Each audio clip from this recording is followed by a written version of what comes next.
This is a quick guide to how to set a contact's preferences in careLINK. There is a longer video available for how to set them up initially. On this record, you can see that there are some preferences missing by the red sign in the top right hand corner. If we go to the Preferences tab, you'll see these individual ones are missing, 5 of them, all set to blank. I can change any individual preferences easily. Note that each time you tick a preference, it will toggle between blank to yes to no and back to blank.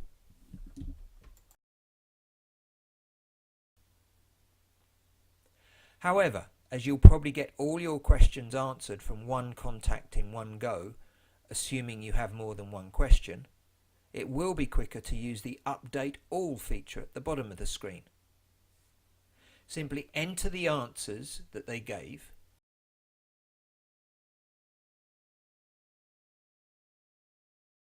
and click the button to update all of the records above. You can then alter the odd one to reflect their individual preferences. Now, you will often have a number of contacts to update in one go, and you can use these settings for them too. So I will jump to another contact, and now you can see how easy it is to update their details as well, and so on. Priority preferences. You will notice that there are 2 preferences which have asterisks next to them. The first 2, which deal with the data that you hold on a contact. These are the ones that are covered by GDPR law and that you must have answers to. We call these priority preferences. The others are mailing preferences that contacts can opt in and out of, and so are in some sense less important and or optional. The red warning sign in the top right corner indicates that there is one or more priority preferences still to be answered. You'll see that once we complete these priority preferences, the warning sign turns yellow, indicating there's still some preferences, but there are no more priority preferences to be answered. Once all preferences have been completed, the warning sign disappears completely. Professionals. Some contacts, e.g. professionals such as social workers or nurses, may not need you to get their permission to keep their information on the database. Their information is in the public domain anyway. So you can simply tick the professional box and their permissions will be set to optional or not required, and they will not be flagged up as needing their permissions to be given.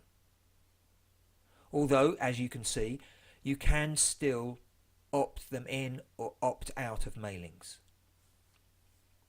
Note that any contact ticked as a professional will also not get flagged up if you have not had contact with them for a certain number of months. This is a new feature called anonymization of data, which we cover in a separate video.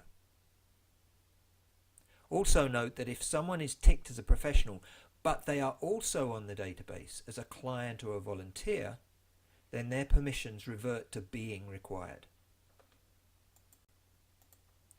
Managing missing preferences.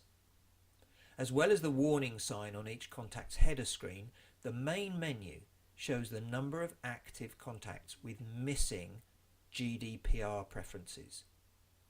Now, this only counts contacts with missing priority preferences, those marked with an asterisk. You can set preferences to be priority in the Settings feature. You can select these contacts from the Contact screen and then using the Advanced Search feature.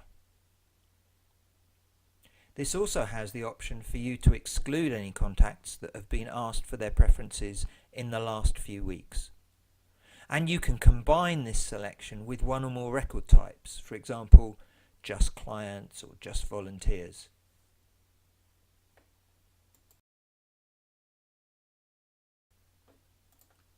Sending a mailing using contacts preferences.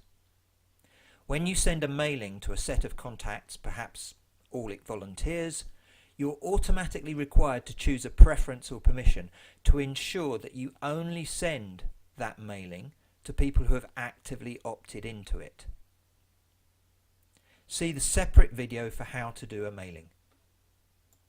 As always, please get in touch if you need any help setting up your GDPR permissions or managing them. Thanks for watching.